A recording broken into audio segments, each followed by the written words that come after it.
Hey, what is going on guys? Danny here, and in this video we'll be taking a look at the Viotek GN34C, a 1440p ultra-wide monitor. Now this monitor really had me intrigued, because the specs it has, and the price tag associated with it, was a combo that I believe to be non-existent currently in the monitor market. Because other monitors with similar specs from different manufacturers cost 2 times as much if not even more. I picked up this monitor from Amazon for 679 Canadian dollars, which at the time of making this video currently converts to approximately 544 US dollars. With the specs this monitor is boasting, it honestly seems like one hell of a deal, and at this price point, should you even bother with anything more expensive? Well, before I get into that, let's start off with a quick unboxing. Inside the box, you get 2 pieces of the monitor stand which require assembly. A standard power cable, a DisplayPort cable which I was happy about because in order to take advantage of all the features this monitor has, you'll need that cable. Lastly, they've also included a user manual. Assembling the stand was very simple. All you need is a Phillips head screwdriver. In order to attach these 2 pieces together, take the shorter curved piece and slot it down into the base. And make sure that the convex side of the shorter piece is facing the front side of the base, otherwise the stand will be facing backwards. Once the piece is slotted into the base, use 2 of the 4 included screws and screw them into the base.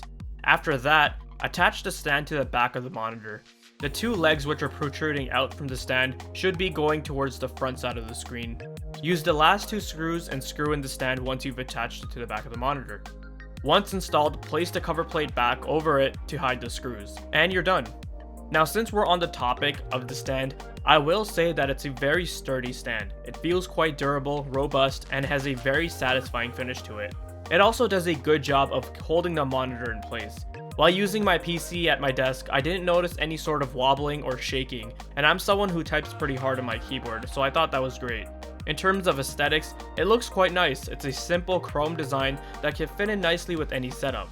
Although I noticed that fingerprints and dust was easily noticeable, so you may find yourself cleaning it often. The stand is a bit on the larger side, so you might run into the challenge of keeping things around it, but I have a fairly large desk, so it was a non-issue for me. Unfortunately, position adjustment that this stand offers is very limited. You can only tilt the monitor upwards or downwards. There is no height adjustment, you can't swivel the stand side to side, and there is no way to rotate the monitor. There's little to no flexibility there, which may even be a deal breaker for some people.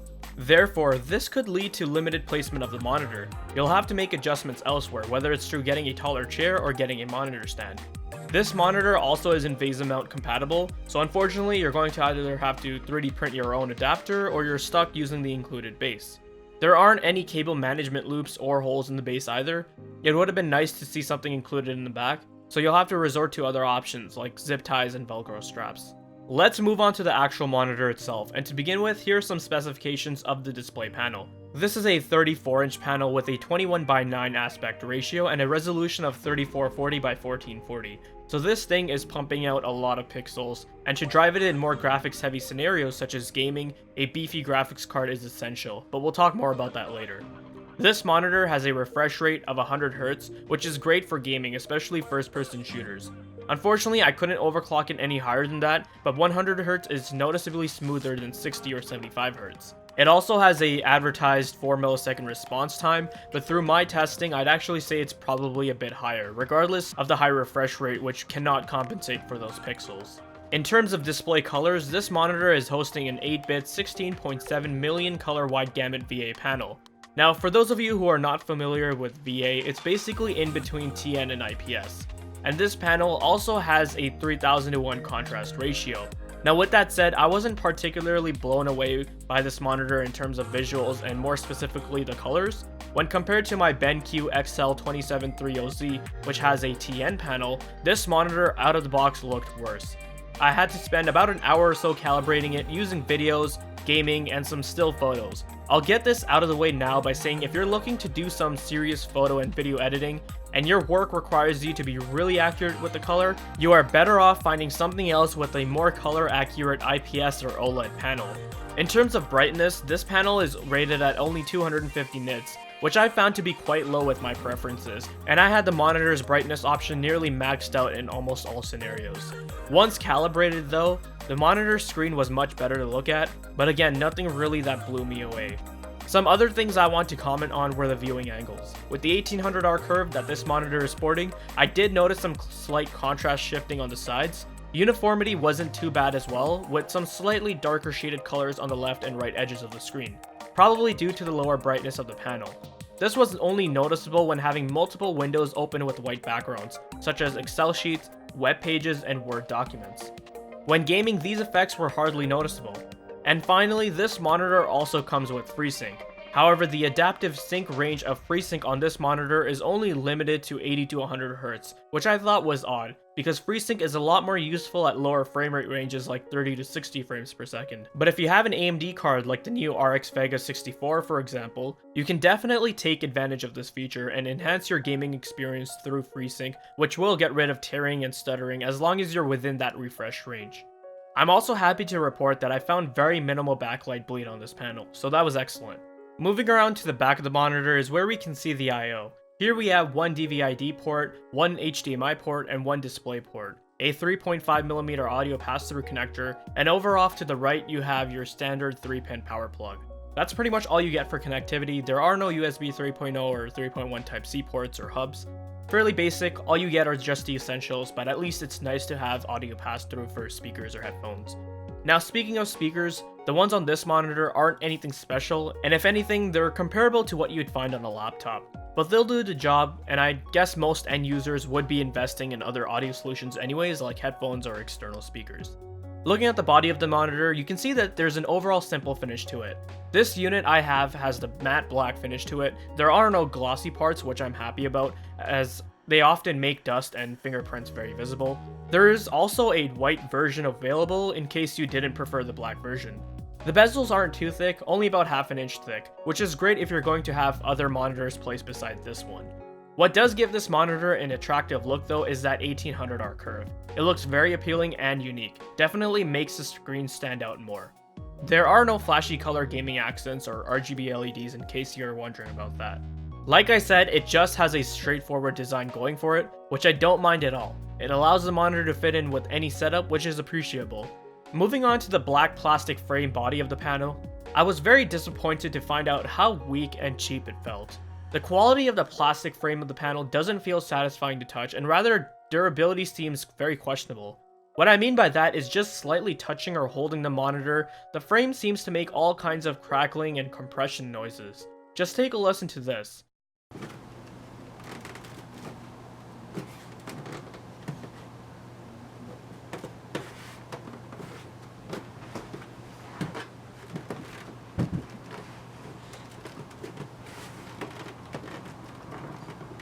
I wasn't even pressing very hard, and the frame just feels like it's going to break apart, which is unacceptable regardless of the lower price point. At the middle of the chin, you can see the Viotek branding, and off to the right, there are some symbols for menu navigation buttons. I wish they were a bit larger and were a different color or had white outlines around them, so that they would be a bit more visible and so the user could differentiate what each button does. While we're on the topic of the on-screen display, let me just say that I was very glad to find that the menu was configured in English out of the box. I was worried I would have to be navigating through an unreadable menu. But there are 6 other languages to choose from if English isn't desired. In the on-screen display menu, you'll find quite a bit of options to play around with. You've got brightness, contrast, DCR, and color temp options, which are useful for when calibrating this monitor to meet your visual preferences. They've also included 5 display presets: standard, movie, FPS, RTS, and iSaver. I personally found that just setting it to standard and calibrating the monitor from there to meet my preferences is what worked best for me, but your mileage may vary on that. The aspect option also allows you to run the monitor at the default 21:9 ratio or a 4:3 ratio. The input option also allows you to choose different inputs, so say one PC is connected using DisplayPort and you've got another PC or laptop connected through DVI port or the HDMI port, that option will allow you to change between what is being displayed. Another cool option was the multi-window option, where it would allow you to run 2 different inputs simultaneously, each at a resolution of 1680 by 1050. In the other section of the menu, you have options for power off, reset, and an overdriver mode, which I actually have no idea what it does. There wasn't anything included in the documentation of this monitor regarding this feature, and I found that turning it on or off didn't make any noticeable changes whatsoever, so I guess that'll remain a mystery unsolved. You've also got a FreeSync toggle and volume controls for the inbuilt speakers. Moving forward, I wanted to tell you guys about the experience I had using this ultra-wide monitor for various applications, such as doing daily tasks, browsing, watching videos, playing games, and even video editing. I also should mention that prior to using this monitor, I had a dual monitor setup which consisted of the BenQ XL2730Z, which is a 1440p 144Hz monitor, and the BenQ RL24H55M, a 24-inch 1080p monitor. When using an ultra-wide monitor, the one thing that you immediately notice right off the bat is just how much more real estate you have in terms of viewing on one screen. Seriously, I think I just sat there staring at my desktop, just admiring how much more space I had to work with here. Furthermore, the curvature of this monitor amplifies the visual effect even more, as it's just giving you an even more immersive feeling. While using my PC for everyday tasks such as web browsing or word processing, I had the ability to have multiple windows open side by side, with all of them still having enough content on them to fully utilize them. One window would have an article open, another could have a YouTube video playing, another window could have an Excel sheet. I had many combinations to work with here. Text and content that was displayed off to the side was still all pretty noticeable and readable thanks to the curvature of this monitor. I wouldn't have to look and shift my head around as much even though the screen is so wide. Watching videos was also a pleasant experience. On YouTube there's quite a bit of ultra-wide content and it looks absolutely gorgeous. Movies are also natively recorded in the ultra-wide 21:9 format, so it's nice to be able to take advantage of the extra space and not have to worry about black bars. Like I mentioned before, the curve really adds a nice immersive feeling here, really allowing the user to get invested into the content and absorb it all. Video editing on this monitor was also fantastic. Just having the ability to work with such a huge timelight was very helpful. I also didn't notice any sort of line shifting or anything like that because of the curved screen. In general, having more space to work with helped boost productivity as you would be spending less time scrolling. Let's finally move on to gaming, an area I'm sure a lot of you are interested in. The experience I had gaming on this ultra-wide 1440p display was excellent when it came to things like immersion, but did fall short in other areas. But first off, let me just say that in order to drive gaming at a resolution of 3440 by 1440, you're going to need a graphics card with a lot of horsepower under the hood. I have a GTX 1080 Ti which doesn't have any problems running even some of the most demanding games and attaining well over 60 FPS at this resolution. I'd say you'd also be fine at this resolution with a GTX 1080 and also the Vega 64 and Vega 56 graphics cards, since they would be able to take advantage of FreeSync. I'll have another video coming up soon where I'll be showing you guys some ultra-wide benchmarks. Third-person action-adventure games like Rise of the Tomb Raider or Hitman look absolutely fantastic. You just have a lot more to see and you get to absorb more of the playing environments. Adventure games with beautiful environments give you a nice sense of depth because of the monitor's curvature. If you're someone who plays a lot of these types of games like The Witcher 3 or even the new Middle-earth Shadow of War, then you'll really enjoy the ultra-wide experience. However, then I shifted my focus to some first-person games, and here's where things started to feel pretty underwhelming. Let's take Battlefield 1 for example. Although it looks pretty nice, when you start to move around, I noticed some pretty bad motion blur and ghosting. The environment just didn't feel like it was focused, and it was all very quite blurry. Like I mentioned earlier in the video, this was due to the high response time of this monitor. The experience was rather unsatisfactory, and I could tell this hindered my performance in first-person shooters, and in some cases would actually make me feel sick. You guys might be thinking that I'm probably being a little oversensitive to this, but there have been quite a few other people who have reported this issue as well. Many others have reported encountering weird, intolerable blur. This monitor has some pretty bad motion blur, and ghosting which just isn't suitable for first-person shooters. This was probably more immediately noticeable to me because I was coming from a TN 144Hz panel with a very fast 1 millisecond response time. Also in first-person shooters, I was barely paying attention to what was going on around the sides, so that extra real estate that an ultra-wide offers you, I feel like just goes to waste in first-person shooters like CSGO or COD or Battlefield 1. As majority of the time, your attention is diverted towards the center of what's happening in front of you, rather than any activity that's taking place on the sides. This wasn't too terrible for third-person shooters though. Games like Gears of War 4 and Fortnite Battle Royale were still playable. But me personally, I'd rather go back to my XL2730Z for overall smoother gameplay and better performance in competitive shooters. So overall, the gaming experience wasn't too bad. It's fantastic for those action-adventure single-player games like RPGs, and it's also acceptable for third-person shooters, but I definitely pass on using it for first-person shooters. After a late night gaming session with this monitor, I ran into another problem that I wanted to bring to your attention. One that was basically recurring every night since owning the GN34C. So much so that sometimes I wouldn't even sleep in my own room, or that I would have to disconnect the monitor and take it somewhere else. This monitor sounds like it's throwing a party once it's been turned off. Now, I'm not entirely sure what exactly causes this issue, but it's probably a combination of a few things. I mentioned earlier that the frame of this monitor was rather weak, and just touching it or holding it slightly would cause it to make strange creaking noises. Whether I was gaming, had a video rendering, or was just doing some work late night in my room's ambient temperature would rise up gradually. I mean, this is bound to happen to any of you, especially if you're running a PC like mine. I run an overclocked 1800X and an overclocked GTX 1080 Ti. They're going to be pumping out a considerable amount of heat, which will start to accumulate. And then when I'm done using my PC, the ambient temperature starts to come down. As things heat up and cool down, objects expand and contract. Some of you living in older homes probably experience this problem quite a lot.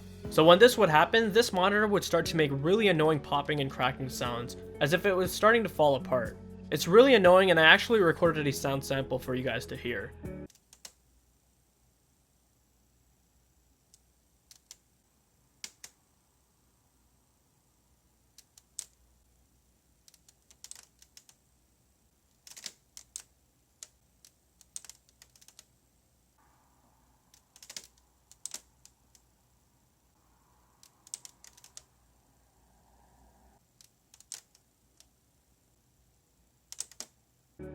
This type of stuff should not be happening at all. Like I said, it could be a combination of various things: cheap plastic, weak clips, joints, and soldering points.